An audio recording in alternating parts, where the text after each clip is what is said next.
So hi guys, நான் உங்களிடத்துல Dandapani. So இன்றைக்கி நம்ம கருட புராணத்தில் உங்களுக்கு ரொம்ப அவைட்டிங்காக சுவாரஸ்யமாக இருக்கக்கூடிய செய்தி பார்க்க போகிறோங்க. டெஸ்டினேஷன் 1 அண்ட் டெஸ்டினேஷன் 2 அப்படின்னு சொல்லக்கூடிய அந்த ரெண்டு செய்தி இன்றைக்கி நம்ம வந்து பார்க்க போகிறோம்.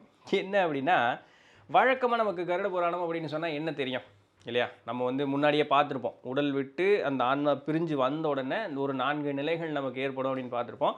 4வது நிலை அப்படிங்கிறது யமலோகம் சென்ற பிறகு என்ன நடக்கும் அப்படிங்கிறது. அப்போ நமக்கு செய்த பாவ புண்ணியங்களுக்கு ஏற்றாற் போல் நமக்கு 4 இடங்களுக்கு அனுப்புவாங்க அப்படின்னு பார்த்துருக்கோம். இப்போது இந்த 4 இடங்களில் உண்டான 2 இடங்களை இப்போ நம்ம பார்க்க போகிறோம். சரிங்களா? ஒன்று நமக்கு ரொம்ப ஃபெமிலியரான நரகம், இன்னொன்று அபூர்வமான சொர்க்கம். இது 2. சரிங்களா? இப்போது நரகத்திற்கு யார் புகுவார்கள்னு தெரிஞ்சுக்கணும், சொர்க்கத்திற்கு யார் புகுவார்கள்னு தெரிஞ்சுக்கணும். இந்த நரகத்திற்கு புகுந்த பின் என்ன ஆகுது அப்படிங்கிறத தெரிஞ்சுக்கணும், சொர்க்கத்திற்கு புகுந்த பின் என்ன ஆகுதுன்னு தெரிஞ்சுக்கணும்.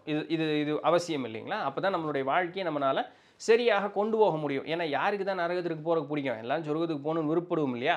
சரி, இப்போ பாருங்கள், நரகத்திற்கு புகக்கூடியவர்கள் பார்க்கும் பொழுது முந்தைய பிறப்பில் கொடும் பாவிகளாக இருந்தவர்கள் நரகத்திற்கு புகுவார்கள் அப்படின்னு சொல்லிட்டு. எப்படிப்பட்ட பாவம் அப்படிங்கிறத நம்ம தெரிஞ்சுக்கலாம். இந்த பாவம் செய்தால் என்னென்னலாம் நரகத்தில் தண்டனை கிடைக்கும் அப்படிங்கிறத தெரிஞ்சுக்கலாம். இது கருட புராணத்தில் இருக்கிறது. ஏதோ நான் தெரிஞ்சுட்டு சொல்கிறேங்கிற மாதிரி நான் இது வரைக்கும் பார்க்கல, எனக்கு எதுவும் ஞாபகம் இல்லை. ஒருவேளை நான் நரகத்துக்கு போயிருந்தனாலும் கூட. சரி, இப்போ என்னென்னலாம் அப்படிங்கிறத பார்த்துட்டே வருவோம். பாருங்கள், கொள்ளையடிக்கிறாங்க இல்லையா, தீவ்ஸ், கொள்ளையடிக்கக்கூடியவங்க. அதுக்கப்புறம் நமக்கு உரிமையோடு கிடைக்கக்கூடிய அந்த ஒரு விஷயம் இருக்குது பாருங்கள், அதை கிடைக்க விடாமல் தடுப்பாங்க பாருங்கள். அவர்கள் எல்லாமே சொத்தை அபகரித்து பிடிங்கிக்கிட்டேன் அப்படி, அவங்களெல்லாம் திருடர்கள் தான் இல்லைங்களா? ஸோ இது போல் நேரடியாகவே திருடனாக இருக்கிறது, இல்லை யாருக்காவது அவசியமாக சேர வேண்டியதை சேர விடாமல் தடுக்கக்கூடியவர்கள், இது போல் இருக்கக்கூடியவர்களுக்கு எல்லாத்துக்குமே ஃப்ளாகிங் அப்படின்னு ஒரு இது சொல்கிறாங்க. இது இங்கிலீஷில் ஃப்ளாகிங்னு எழுதியிருக்காங்க. ஃப்ளாகிங்னு என்னென்னு எனக்கு தெரியல. அடுத்தது பாம்பு குழியில் போட்டு வாட்டிடுவாங்களாம். அதுக்கப்புறம் மலைப்பாம்பு வச்சு நம்மளை நெருக்க வைப்பாங்களாம் பயங்கரமாக. அதுக்கப்புறம் நெருப்பு குழி இருக்குல்ல, அதுக்குள்ளே போட்டு பார்பிக்யூ பண்ணிக்கிட்டு இருப்பாங்க போல். அது ஒன்று. அடுத்தது பார்த்தீங்க அப்படின்னு சொன்னால், பொய் சாட்சி சொல்லக்கூடியவர்கள், அவர்கள் துரோகிகள். சரிங்களா? அவர்கள் பொய்யர்கள், ஏமாற்றுபவர்கள், இந்த மாதிரி இருக்கக்கூடியவர்கள் எல்லாருமே பெரிய மலை உச்சி மாதிரி பெரிய ஹைட்லேருந்து கீழே தள்ளி விட்டுருவாங்களாம்மா. அதுக்கப்புறம் நிறைய இந்த சூலாயுதம் இருக்கு பாருங்க, அந்த சூலாயுதத்தில் போட்டு தோலை உரிச்சிருவாங்களாம்மா. அப்படியே சூலாயுதத்தில் குத்தியே தோலை உரிச்சு எடுத்துருவாங்களாம்மா. அதுக்கப்புறம் பார்த்தீங்க அப்படின்னு சொன்னால், இந்த இப்போ நம்ம இதெல்லாம் நடக்குது இல்லையா, பாலியல் சம்பந்தமான துன்புறுத்தல் செய்யக்கூடியவர்கள் அவங்க. அதுக்கப்புறம் தன்னுடைய வாழ்க்கை துணையை விட்டு சென்றவர்கள், அபேண்டனிங் ஸ்பௌசஸ். சரிங்களா? வாழ்க்கை துணையை விட்டு சென்றவர்கள். அதற்கப்புறம் காம இச்சையினால் எல்லா தவறுகளையும் செய்கிறவங்க. சரிங்களா? இது வந்து ஒரு மனிதன் இன்னொரு மனிதனை துன்புறுத்துவது மட்டுமல்லாமல் மிருகங்களை துன்புறுத்துறதும் உண்டு. இது காலங்காலமாக இருக்குது, ஏதோ இன்றைக்கி மட்டும் நடக்கிறதுன்னு இல்லை, காலங்காலமாக இருக்குது.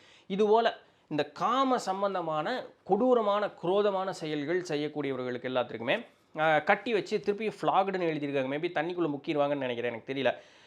கட்டி வச்சு பவுண்ட் அண்ட் ஃப்ளாக்டுன்னு எழுதியிருக்காங்க. அதுக்கப்புறம் நல்லா இரும்பை பழுக்க காய்ச்சி சூடு ஓட்டுக்கிட்டே இருப்பாங்களாம். அதுக்கப்புறம் ஒரு பெரிய அருவி ஒன்று இருக்குமா, அந்த அருவி பார்த்திங்கன்னா ரத்தம், சீழ், அதுக்கப்புறம் மலம், இதெல்லாம் அந்த மலை ஜலம் இதெல்லாம் இருக்கு இல்லையா, அதுபோல் இருக்கக்கூடிய ஒரு பெரிய ஒரு நதி ஓடுமா. அந்த நதிக்குள்ளே நம்மளை முக்கிடுவாங்களாம். அதுக்கப்புறம் வெறும் மலத்தினாலான ஒரு பெரிய சாக்கடை குழி ஒன்று இருக்குமா, அதுக்குள்ளே போட்டு முக்கிடுவாங்களாம். அதுக்கப்புறம் ஒரு பெரிய தூணில் வந்து முள்ளாக இருக்குமா, அந்த முள் கம்பியில் போட்டு நம்மளை வச்சு நெருக்கிடுவாங்களாம் அப்படியே. அதுக்கப்புறம் ஆணுடைய விந்து இருக்கு பாருங்க, அது ஆணுன்னு சொல்கிறதான்னு என்னன்னு தெரியல, விந்து அப்படி வச்சுங்க, அது எந்த உயிரினத்தோடதோ தெரியாது. அந்த விந்தில் ஆன ஒரு பெரிய ஒரு ஒரு பூல், சரிங்களா, தனி தொட்டியாட்டு இருக்குமா, அதுக்குள்ளே விட்டு முக்கிடுவாங்களாம். ஸோ இந்த மாதிரி இதெல்லாமே வந்து யார், இந்த ரொம்ப மோசமாக இந்த செக்ஷுவல் இதில் அது தவறு செய்யக்கூடியவர்களுக்கு. சரிங்களா? அடுத்தது இந்த ரொம்ப போதைக்கு அடிமையானவர்கள் அவர்கள். அதற்கப்புறம் செய்ய வேண்டிய கடமை தவறியவர்கள், இது எல்லா வகையிலையுமே சரி, கடமை தவறியவர்கள் அவங்கெல்லாம் பார்த்திங்கன்னா இந்த எரிமலை குழம்பு இருக்குல்ல, அதை குடிக்க வச்சுருவாங்களாம்மா. ஸோ இது மாதிரி எல்லாம் நடக்கும் அப்படின்னு சொல்லிட்டு. அடுத்தது தப்பட்டம் கொட்டுறது, யார் தெரியுமா? நம்ம எவ்வளோ பெரிய ஆள் தெரியுமா? அப்படி தப்பட்டம் கொட்டுறாங்களா, பிராகிங் அப்படிம்பாங்க இல்லையா? ஸோ அந்த மாதிரி ஷோயிங் ஆஃப், பிராகிங், அந்த மாதிரி தப்பட்டம் கொட்டக்கூடிய ஆட்களுக்கு எல்லாத்துக்குமே அட்டி போட்டு வெளுத்து எடுத்துருவாங்களாம்மா. பெரம்பு என்ன ஒட்டு சாட்டை என்ன போட்டு பிரித்து எடுத்துருவாங்களாம்மா அந்த இடத்துல. அது மட்டும் இல்லாமல் தலையில தொங்கவும் விட்டுருவாங்க. மேபி 2 கம்பைனாக கூட நடக்கலாமா இருக்கும். தலையில தொங்க விட்டு அடிக்கிறேன்னு சொல்லுவாங்க தெரியுமா? ஸோ அந்த மாதிரி கூட நடக்கலாமா இருக்கும். அடுத்தது பார்த்தீங்கன்னா, கஞ்சப்பையன்னு சொல்லுவாங்க இல்லையா? இது இது ஆணுக்கே சொன்ன மாரி ஆயிடுச்சு. ஏன்னா, ஆண் தான் அந்த காலத்தில காசு குடுத்தாங்கனால கஞ்சப்பையன் அப்படின்னு சொல்லி, இது பெண்களும் நெறைய பேர் உண்டு தான். So stingy and selfish. So கஞ்சனா இருக்கிறது, சுயநலவாதியாக இருக்கிறது, பிறர் உணவுன்னு பசின்னு இருக்கக்கூடியவர்களுக்கு உணவு அளிக்காம இருப்பது, வீட்டுக்கு தன்னை நாடி வந்தவர்களுக்கு நல்ல ஒரு நன்மரியாதை கொடுக்காம இருப்பது, ஹாஸ்பிட்டாலிட்டி அப்படிங்கிறது இருக்கு இல்லையா? ஸோ அதை செய்யாம இருக்கிறது, பிறரை மதிக்காம இருக்கிறது. ரொம்ப பேசிக்கான இதையே சொல்லிட்டாங்க. பிறரை மதிக்காமல் இருக்கிறது அப்படின்னு சொல்லக்கூடியது. அதெல்லாம் என்ன பண்ணிருவாங்களாமா, இந்த இயேசு கிறிஸ்துவ போட்டு சிலுவையில போட்டு அரைஞ்சாங்க இல்லையா? அட்டி போட்டு நெம்புனாங்கல்ல இந்த இத வச்சு. அதுபோல உடம்பு பூரா போட்டு தெச்சிருவாங்களாமா அந்த ஆணிகள்லையும் இதுலயும் வச்சு. அதுக்கப்புறம் புழுக்கள வச்சு நம்மள சாப்பிட விட்டுருவாங்களாம். இப்ப என்ன பியூட்டின்னா, அப்படியா புழுக்கள் சாப்பிடுதா? சரி செத்து முடிஞ்சா முடிஞ்சுல்ல. அப்படி இல்ல. நீங்க முழுசும் செத்துருப்பீங்க. அதாவது அந்த உடலினுடைய அந்த வேதனைகள அனுபவிச்சு அது முடிஞ்சிருக்கும் அந்த உடம்பு. திருப்பி அந்த உடம்பு பழைய மாரி ஃபார்ம் ஆயிரும். திருப்பி இது முதல்லேருந்து நடக்கும். ஸோ இது எவ்வளவு காலம் நடக்குங்கிறது யமதர்மனுடைய இதில இருக்கு. அடுத்தது நம்மளுடைய சதை பிண்டங்கள், கண்கள் எல்லாத்தையும் பறவைகள் கொத்தி தின்கிறது. அதுக்கப்புறம் ஒரு இரும்புனால் ஆன ஒரு பிளேடு. அதில போட்டு பிரிச்சுருவாங்களா அட்டி. விப்பிங் அப்படிங்கிறாங்க. அப்புறம் சூடு வைக்கிறது. இதெல்லாம் நடக்குமா? அடுத்தது பார்த்தீங்கன்னா, அ இன்னைக்கு நெறைய பேருக்கு இப்போ சொல்லக்கூடியது பொருந்தி வரும். கரப்ட். கரப்ட் எப்படி தமிழ்ல சரியா சொல்றது? இந்த இந்த லஞ்சம் வாங்குறது, லஞ்சம் குடுக்குறது, ஸோ அந்த மாரி ஏமாத்தக்கூடியவங்க இருப்பாங்கல்ல, கரப்ட். அதுக்கப்புறம் டைரன்ட்ஸ் ரொம்ப ரவுடிக சரிங்களா? அவங்க. அதுக்கப்புறம் பிறரை வந்து அடக்கி ஆள்பவன், அப்ரசன்ஸ் அப்படின்னு சொல்லுவாங்கல்ல, அடக்கி ஆள்பவர்கள். அப்புறம் அதிகார துஷ்பிரயோகம் செய்யக்கூடியவர்கள், பெரும் கொலையாளிகள், மாஸ் மர்டரர்ஸ் அவங்கலாம் இருக்காங்க பார்த்தீங்களா? ஸோ இவங்களுக்கெல்லாம் அது இங்கிலீஷ்ல எப்படி டிரான்ஸ்லேட் பண்ணியிருக்காங்க பாருங்க. இது ரொம்ப அழகா இருக்கும் அந்த இங்கிலீஷ்ல புரிஞ்சுக்கிட்டீங்க அப்படின்னு சொன்னா, பீட்டன் டூ பல்ப் அப்படின்னு போட்டிருக்காங்க இங்கிலீஷ் டிரான்ஸ்லேஷன்ல. அப்படின்னா என்ன தெரியுங்களா? நம்ம பல்ப் அப்படின்னு சொன்னேன்னா, இந்த ஆரஞ்சு இப்போ தோல் உரிச்சோம்னா உள்ள எப்படி பல்ப்புன்னு சொல்லுவோம் இல்லையா? சக்கை இருக்குல்ல, அதை புழிஞ்சா எப்படி இருக்கும்? அது வெறும் சக்கை தான்யா இருக்கும் அப்படின்னு சொல்லுவாங்களா? அதுதான். அடிக்கிற அடி அப்போ எப்படி இருக்கும்னு மட்டும் பாருங்களேன். பீட்டன் டூ பல்ப் அப்படிங்கிறது அது அது அந்த அர்த்தம் புரிஞ்சிங்கன்னா உங்களுக்கு கவா கவான்றோம் மனசில். பீட்டன் டூ பல்ப் அப்படின்ட்டு. அதுக்கப்புறம் மிருகங்களை வச்சு நம்மளை தாக்க விடுறது, அதுக்கப்புறம் மிருகங்களை வச்சு நம்மளை சாப்பிட விடுறது அப்படிங்கிறது எல்லாமே. அதுக்கப்புறம் நாய் இருக்குது பார்த்தீங்களா? அதுவும் வெறி கொண்ட நாயை வச்சு அப்படி அக்கு வேற ஆணி வேற பிச்சு எடுத்துருவாங்களாம். இது எல்லாமே அவர்களுக்கு நடக்கும் அப்படின்னு சொல்லிட்டு. அதுக்கப்புறம் டார்ச்சரர்ஸ், பிறரை துன்புறுத்தக்கூடியவர்கள். அதாவது உடல் அளவில் சரிங்களா? அது மனதளவுலையா இருந்தாலும் சரி, டார்ச்சரர்ஸ் அவங்க. மிருகங்களை கொலை செய்யக்கூடியவர்கள். அப்படி ஆட்கள் இன்னைக்கு உண்டு இல்லைங்களா? இது காலங்காலமாக உண்டு, இன்னைக்கு உண்டுன்னு இல்லை. இந்த மாதிரி மிருகங்களை இப்போ உணவுக்காக வேட்டையாடுறதுங்கிறது ஓகே. அதுதான் அவனுக்கு சோர்ஸ் ஆஃப் ஃபுட்டுனா தட் இஸ் ஓகே. அது இல்லாமல் இந்த ரொம்ப சுகத்திற்காக பிறர் துன்புறுவதை பார்த்து ரசிக்கக்கூடிய அந்த மாதிரி ஆட்கள் இருப்பாங்களா? அவர்கள் எல்லாமே பார்த்தீங்கன்னா, அவங்கள தான் கும்பிவாகம், எண்ணெய் சட்டியில் போட்டு வறுக்கிறது சரிங்களா? அது. அதுக்கப்புறம் கை காலெல்லாம் வந்து பிச்சு எடுத்துருவாங்களாமா. ஸோ அந்த மாதிரி நடக்கிறது. அதுக்கப்புறம் திருப்பி மிருகங்களை வச்சு கடிச்சு சாப்பிட வச்சுருவாங்க. அதுக்கப்புறம் ஆசிடு, அப்புறம் இது இது இருக்கு இல்லையா? நெருப்புக்குள்ளே எல்லாம் தூக்கி போட்டுறது. ஸோ இந்த மாதிரி விஷயங்கள் எல்லாமே தண்டனைகள் அப்படிங்கிறது கிடைக்கும் அப்படின்னு சொல்லியிருக்காங்க. ஒரு குரூசமானது எவ்வளோ நேரம் கேட்டிருக்கீங்க? ஏறத்தாழ 8 நிமிஷம் இருக்குமா? எனக்கு தெரியல எவ்வளோ நேரம்னு. ஓகே, இப்படி இருக்குது. ஸோ இந்த பேசிக்காக கன்சாலிடேட்டடாக இதை சொல்லணும் அப்படின்னு சொன்னால், நரகத்தில் எப்படிப்பட்ட தண்டனைகள் கிடைக்கும்னா, நெருப்பு, ஆயுதம், அமிலம், மிருகங்கள், பாம்பு, பறவைகள், அதற்கப்புறம் அட்டி, பிரிச்செடுக்கிறதுக்கு அட்டி, அதுக்கப்புறம் ஸ்மாஷ்டு டு ஸ்மித்ரன்ஸ். இந்த இந்த இங்கிலீஷ் டேர்ம் உங்களுக்கு புரிஞ்சுன்னா சூப்பராக இருக்கும்.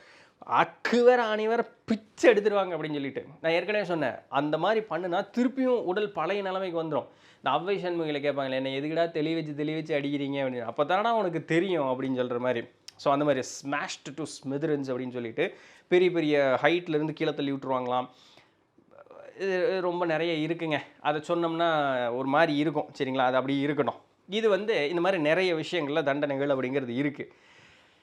சரி, இது கருட புராணத்தில் மட்டும்தான் இருக்கா அப்படின்னு கேட்டால் இல்லையா. மகாபாரதத்தில் இருக்கான், ராமாயணத்தில் இருக்கான், அக்னி புராணத்தில் இருக்கான். ஸோ இப்போ பார்க்குற மாதிரி கருட புராணத்தில் இருக்குது. ஸோ இதெல்லாம் யாருக்காக சொல்லப்பட்டது அப்படின்னு சொல்லும் பொழுது ஆப்வியஸ்லி எல்லாருக்காக சொல்லப்பட்டது தான். அரசர்கள், அதற்கப்புறம் பிறரை வந்து துன்புறுத்தக்கூடியவர்களுக்காக, மிருகங்களை துன்புறுத்தக்கூடியவர்கள். நம்ம இவ்வளோ தூரம் பார்த்துருப்போம்ல, ரொம்ப பெருமைப்படுறவன், கஞ்ச பையன், அதுக்கப்புறம் ரொம்ப கீழ்த்தரமாக நடந்துக்கக்கூடியவன், ஏமாற்றக்கூடியவன், அதிகப்படியான இந்த காம இச்சையினால் தவறு செய்யக்கூடியவர்கள், இவர்கள் எல்லாமே சரிங்களா? ஸோ இந்த மாதிரி பண்ணக்கூடியவர்கள் நிறைய அந்த மாதிரி விஷயங்கள் சொல்கிறாங்க.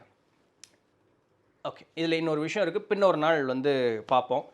அது அது என்ன, இது பர்டிகுலராக செக்ஸில் இருக்கக்கூடிய ஒரு விஷயத்தை பற்றி, உடல் உறவில் இருக்கக்கூடிய ஒரு பர்டிகுலர் விஷயத்தை அவங்க வந்து ரொம்ப ஸ்பெசிஃபிக்காக சொல்லியிருக்காங்க. அதை பற்றி நான் நெட்டில் தேட போனேன். ஒவ்வொரு டெக்ஸ்ட் ஒவ்வொரு மாதிரி இருக்குது. ஸோ அதனால் நம்ம பின் ஒரு நாள் வந்து அதை தனிப்பட்டு பார்ப்போம். உடனே இதில் பார்க்கலாம், இல்லாட்டி என்டி டாக்ஸில் பார்க்கலாம். ஸோ அது அப்படி இருக்கட்டும் இப்போ, சரிங்களா? சரி, இந்த மாதிரி இருக்கக்கூடியவர்களுக்கெல்லாம் இந்த மாதிரி தவறுகள் தண்டனைகள் அப்படிங்கிறது கிடைக்கும்னு. இப்படி தான் நரகம் அப்படிங்கிறது இருக்க போகுது, சரிங்களா? ஸோ இதெல்லாம் இந்த மாதிரி தவறு செய்பவர்களுக்கு மனதாலோ உடலாலோ எந்த தவறு செய்தாலும் இந்த மாதிரியெல்லாம் கிடைக்கும் அப்படின்ட்டு. அப்படியெல்லாம் இல்லைங்க. ஏதோ புண்ணியம் செய்யாமையா இருக்க போகிறோம். ஏன்னா கொடும்பாவிகள் அப்படிங்கிறது உண்டு தான். அதுவும் செய்கிறேன் தான், எனக்கு தெரியுது மனசார ஏதோ பாவம் செய்கிறேன் தான், இல்லைன்னு இல்லை. ஆனால் அதே நேரத்தில் புண்ணியமும் செய்கிறேன் அப்படிங்கிற கூடியவர்கள் இருப்பார்கள் இல்லையா? அவர்களுக்கு புண்ணியம் செய்த கால அளவிற்கு உண்டான அளவுக்கு சொர்க்கமும் கிடைக்கும். நல்லா புரிஞ்சுக்கணும், சொர்க்கமும் கிடைக்கும். அந்த சொர்க்கத்திற்கு போகும்பொழுது அதிகமாக நம்மளுடைய ஞானியர்கள் பார்த்தோம் அப்படின்னு சொன்னால், சொர்க்கத்தை அதிகமாக பேசுகிறத காட்டிலும் நரகத்தை தான் அதிகமாக பேசுகிறதாக. பிகாஸ் மக்களினுடைய மனசில் பார்த்தீங்க அப்படின்னு சொன்னால் பயம்தான் அதிகமாக ஈஸியாக வேலை செய்யும். ஸோ அதனால் எது கூடாதுங்கிறது ஈஸியாக சொல்லிடு, கூடாதது செஞ்சால் என்ன நடக்கும்னு சொல்லிடு. அவன் அதுக்கு ஆட்டோமேட்டிக்காக நல்லதுக்கு வந்துடுவான். நல்லது யாருக்குமே துன்பமே கிடையாது. அதனால் பெருசாக சொர்க்கத்தை பற்றி பேசினதில்லை, அதிகமாக நரகத்தை பற்றி தான் பேசியிருக்காங்க. பட் இருந்தாலுமே சொர்க்கம் அப்படிங்கிறது இருக்குது. இது வந்து நம்மளுடைய இந்த கலாச்சாரத்தில் இப்போ அது காமனாக சொல்லணும்னா, கலெக்டிவாக சொல்லணும்னா ஹிந்துன்னு சொல்லணும். சரி, அப்படியே வச்சுக்குவோமே, சரிங்களா? இந்து கலாச்சாரம்னு பார்க்கும்பொழுது இந்த சொர்க்கத்தை பற்றின செய்திகள் உண்டு. இது மட்டும் இல்லாமல் ஜெயினத்துலேயும் பௌத்தத்துலேயும் பார்த்தீங்கன்னா இந்த சொர்க்கத்திற்கு உண்டானது இருக்குது. இப்போ சொர்க்கம் அப்படின்னு சொல்லும் பொழுது வெறுமனே இந்திரதேவன் ஆண்டு கொண்டு இருக்கக்கூடிய அந்த சொர்க்க லோகம் அப்படிங்கிறது மட்டும்தான் இருக்கான்னு கேட்டால் இல்லை. தெய்வங்கள் வாழக்கூடிய இன்னும் ஹையர் ரெல்ம்ஸ் எல்லாமே இருக்குது, இன்னும் உயர் உலகங்கள் எல்லாமே இருக்குது அப்படின்ட்டு. அது பின்னொரு பதிவில், அடுத்த பதிவில் நம்ம பார்ப்போம். அந்த ஹையர் ரெல்ம்ஸ் போகாமல் இந்த சொர்க்கத்திற்கு போகக்கூடியவர்கள் அவர்கள் எல்லாம் பார்த்தீங்க அப்படின்னு சொன்னால் என்னென்னலாம் கிடைக்கும் அந்த சொர்க்கத்திற்கு போகும்பொழுது அப்படின்னு பார்க்கும்பொழுது, அந்த இடம் வந்து முழுக்க முழுக்க அப்படி மகிழ்ச்சினாலும் அவ்வளோ ஒரு மகிழ்ச்சி. கின்னாரர்கள் இசை மீட்ட அப்படியே ஆடல் அரம்பையர் எல்லாமே, தேவ மங்கையர் ஆடல் அரம்பையரெல்லாம் ஆடி பாட, கந்தர்வர்களினுடைய பாட்டு கேட்க அடடடட கேட்குறக்கே எவ்வளோ சந்தோஷமாக இருக்குது. அப்போ அந்த இடம் எப்படி இருக்குன்னு யோசிச்சு பாருங்களேன். அந்த இடத்துல பார்த்தோம்னா செல்வ செழிப்பிற்கும் குறைங்கிற அந்த வார்த்தை அவர்களுடைய அதிகாரத்திலே கிடையாது. அப்படி ஒரு இடம். அந்த இடத்துல பசியே எடுக்காதான். நல்லா புரிஞ்சுக்கங்க, அந்த இடத்துல பசியே இருக்காது அப்படிங்கிற மாதிரி சொல்கிறாங்க.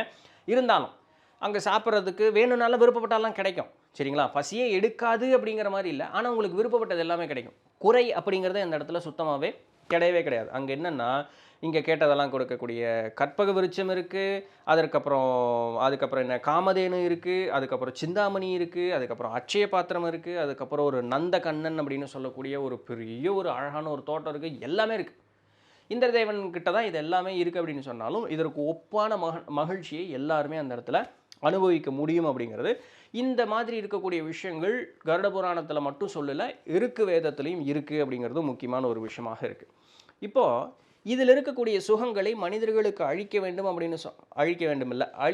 அப்படின்னு சொன்னால் மனிதர்கள் தேவேந்திரனுக்கு சோமபானம் கொடுக்கும் பொழுது அந்த சுகங்களை நாமும் அனுபவிப்பதற்கு அவர்கள் அனுமதிப்பார்கள்னு ஒரு வாக்கியமும் நம்மளுடைய வேதத்தில் சொல்லப்படுது. எப்படி என்ன ஏது அப்படிங்கிறது தெரியல, இது ஒரு வார்த்தையும் வேதத்தில் இருக்குது, சரிங்களா? இப்போ இதில் என்ன பியூட்டி அப்படின்னு சொன்னால், நல்ல ஒரு நெறியில் நின்றவர்கள், யாக வேள்வி வளர்த்தியவர்கள், பிறருக்கு நன்மை செய்தவர்கள், எந்த ஒரு நேரத்திலும் உடலளவிலோ மனதளவிலோ தீங்கு நினைக்காமல் செய்யாமல் இருக்கக்கூடியவர்கள், பிறர் துன்பம் இழைத்தாலும் அது தன் கர்மம் கழிவதற்காக நினைத்து இறை போலவே வாழ்ந்தவர்கள், இதுபோல் இருக்கக்கூடியவர்கள், புண்ணியவாதிகளாக இருக்கக்கூடியவர்களுக்கு மட்டுமே சொர்க்க பதவி அப்படிங்கிறது கிடைக்கும். இந்த புண்ணியம் அப்படிங்கிறதுக்கும் ஒரு ஒரு கால அளவுங்கிறது உண்டு. பாரியா உன் சார்ஜ் டவுன் ஆயிடுச்சு, நீ கிளம்பலாம்ப்பா அப்படின்ட்டுருவாங்க. கிளம்பலன்னா இப்போ எங்கே வருவோம்? திருப்பும் கீழே இங்கே தான் மனித பிறப்பு எடுத்துகிட்டு வரும். அந்த இருக்கக்கூடிய அளவுக்கு பாவம் உண்டான அளவுக்கு நரகத்திற்கு போவோம், புண்ணியம் உண்டான அளவுக்கு சொர்க்கத்துக்கு போவோம். இது முடிச்சதுக்கப்புறம் மறுபடியும் பித்ருலகத்திற்கு வந்து பிறப்பதற்காக வெயிட் பண்ணிகிட்டு இருப்போம். இதுதான் நடக்க போகுது, சரிங்களா? அப்போ அந்த சொர்க்கத்துக்கு போகும்போது அந்த குறிப்பிட்ட டைம் தான் இருக்குமா? இது என்னையா இதில் இருக்குது அப்படின்னு கேட்டால், இது வந்து பார்த்தீங்கன்னா யயதி இந்திரத்யும்னா அப்படின்னு சொல்லக்கூடிய 2 பேர் தன்னுடைய வாழ்க்கையில் நடந்ததாக சொல்லப்படுது. யயதி வந்து அவருடைய கால அளவு, புண்ணியம் செய்த கால அளவு முடிஞ்சோன்னே கீழே அனுப்பிச்சி விட்டுறாங்க. அவருடைய பெண்ணும் பேர குழந்தைகளும் அவரவர்களுடைய புண்ணியத்தை தன்னுடைய தகப்பனாருக்கும் தாத்தாக்கும் கொடுத்த காரணத்தினால அவர்னால் மறுபடியும் சொர்க்க பதவிக்கு போக முடியுது.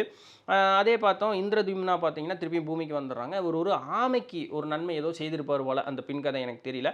அந்த ஆமை வந்து இவர் செஞ்ச புண்ணியத்தை ஞாபகம் வைத்திருந்த ஒரு காரணத்தினால அந்த புண்ணியம் இவருக்கு கிடைக்க போகிற மறுபடியும் அவர் வந்து கிளம்பி அங்கே போனதாக சொல்லப்படுது. இதே போல் மகாபாரதத்தில் ஒரு இது இருக்குது. மகாபிஷா அப்படின்னு சொல்லக்கூடிய ஒருத்தர் இந்திரலோகத்தில் இருக்கக்கூடியவர் தான். கங்கை மேலே ஆசை கொண்ட காமம் கொண்ட ஆசை மட்டும் இல்லை, காமம் கொண்ட காரணத்தினால அவர் வந்து மனித பிறப்பு எடுத்து இங்கே சாந்தனு அப்படின்னு சொல்லக்கூடிய அந்த பிறப்பாக வரார். அவர் வந்து கங்கை நதியால் தன்னுடைய ஹார்ட் புரோக்கன், ஸோ ஏமாந்த ஒரு நிலைக்கு அவர் ஆளாகிறார் அப்படின்னு பாருங்களேன். ஸோ நீங்கள் சொர்க்கம் போனாலும் சரி, நரகம் போனாலும் சரி, இதற்கு மேல் உள்ள உலகங்கள் இறைவனார் வாழக்கூடிய உலகங்களுக்கு போனாலும் சரி, எதுவும் நிலை அல்லங்கிறத நல்லா புரிஞ்சுக்குங்க. அது அதுக்கு உண்டானது. ஆனால் சொர்க்கம் உங்களுக்கு புண்ணியத்தை கணக்கு வச்சுக்கிட்டே இருப்பாங்க. ஃபுல்லாக அனுபவிச்சிட்டாயா கிளம்பு அப்படின்றவாங்க. ஆனால் இறையனார் வாழக்கூடிய உலகங்கள்னு நிறைய இருக்குது. அங்கே போனோம்னா அந்த மாதிரி கணக்கெல்லாம் கிடையாது. பெர்மனண்ட்டாக அங்கே இருந்துக்கலாம். இருந்தாலும் அப்படின்னு ஒன்று இருக்குது. அதை அடுத்த பதிவில் பார்ப்போம். சரிங்களா? அடுத்த பதிவில் உயர் உலகங்களும் பித்திரு உலகங்களுக்கு வந்த பிறகு என்னென்ன ஆகும் அப்படிங்கிறதையும் நம்ம வந்து தெளிவாக பார்க்க போகிறோம். அதை அடுத்த பதிவில் பார்க்கலாம். ரைட்? ஸோ இதான் இன்றைக்கு உண்டான செய்தி. பிடிச்சிருந்திருக்கும், இன்ஃபர்மேட்டிவாக இருந்திருக்கும் அப்படின்னு நம்புகிறேன். நாளைக்கு வேறு ஏதாவது ஒரு சுவாரஸ்யமான செய்தியில் சந்திப்போம். அது வரையும் தொடர்ந்து இணைந்திருங்கள். நான் உங்கள் இடத்துல தண்டபாணி. நன்றி.